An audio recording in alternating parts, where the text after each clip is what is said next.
આમ આદમી પાર્ટીના એમએલએ ચેતર વસાવાની હાઈકોર્ટમાં સુનાવણી. આમ આદમી પાર્ટીના ધારાસભ્ય ચેતર વસાવાની અરજી પર આજે ગુજરાત હાઈકોર્ટમાં મહત્વપૂર્ણ સુનાવણી હાથ ધરાઈ. સુનાવણી દરમિયાન સરકાર પક્ષે ધારાસભ્ય ચેતર વસાવા સામે ગંભીર આક્ષેપ સાથે પોતાની દલીલો રજૂ કરી. સરકાર તરફથી એડિશનલ એડવોકેટ જનરલ મિતેશ અમીને કોર્ટમાં રજૂઆત કરતા જણાવ્યું કે દબાણ હટાવવાની સરકારી કામગીરી કરી રહેલા વનકર્મીનો ચેતર વસાવાએ કોલર પકડી જાહેરમાં માર માર્યો. સરકારે વધુમાં દાવો કર્યો કે વનકર્મીઓને ડરાવવા અને ધમકાવવા માટે ચેતર વસાવાએ હથિયાર મંગાવ્યું હતું અને હવામાં ફાયરિંગ પણ કરાવ્યું હતું. એટલું જ નહીં, વન વિભાગના કર્મચારીઓને સરકારી ફરજ બજાવતા અટકાવવાનો પ્રયાસ પણ કરવામાં આવ્યો હતો. સરકાર પક્ષે એવો પણ આક્ષેપ કર્યો છે કે ચેતર વસાવાના પીએ કેટલાક વનકર્મીઓને ફોન કરીને ધમકીઓ આપી હતી. પાક નુકસાનના નામે 60,000 રૂપિયાની માંગણી કરવામાં આવી હતી, જે સરકારના મતે વળતર નહીં પરંતુ ખંડણી હતી.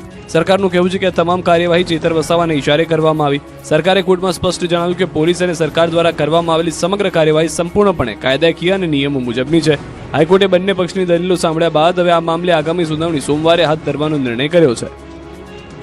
વરાછા ભાજપમાં ચાલતા વિવાદનો આખરે સુખદ અંત, પ્રશાંત કોરાડની મધ્યસ્થતાથી સમાધાન. સુરતના વરાછા વિસ્તારમાં ભાજપના આંતરિક વિવાદને લઈને ચાલી રહેલી ખેંચતાણનો આખરે સુખદ અંત આવ્યો છે. ભાજપના નેતા મહેન્દ્ર દેસાઈ અને મનહર વોરા વચ્ચે સર્જાયેલા તણાવપૂર્ણ વાતાવરણ બાદ ભાજપના અગ્રણી પ્રશાંત કોરાડની હાજરીમાં બંને પક્ષો વચ્ચે બેઠક યોજાઈ અને વિવાદનું સમાધાન લાવવામાં આવ્યું. મહત્વનું છે કે વરાછાના સ્થાનિક ભાજપ ધારાસભ્યની ઓફિસમાં જ મારામારીની ઘટના બની હોવાના આરોપો સામે આવ્યા હતા, જેના કારણે સુરત ભાજપના રાજકારણમાં મોટો ગરમાવો આવી ગયો હતો. મારામારીના ગંભીર આક્ષેપો બાદ પક્ષની છબી ખરડાતા મવડી મંડળ હરકતમાં આવ્યું. આખરે પ્રદેશ અને સ્થાનિક આગેવાનોની મધ્યસ્થતાથી મહેન્દ્ર દેસાઈ અને મનહર વોરા એકબીજા સાથે સમાધાન કરી લેતા સમગ્ર ઘર્ષણનો સંતોષકારક અંત આવ્યો છે.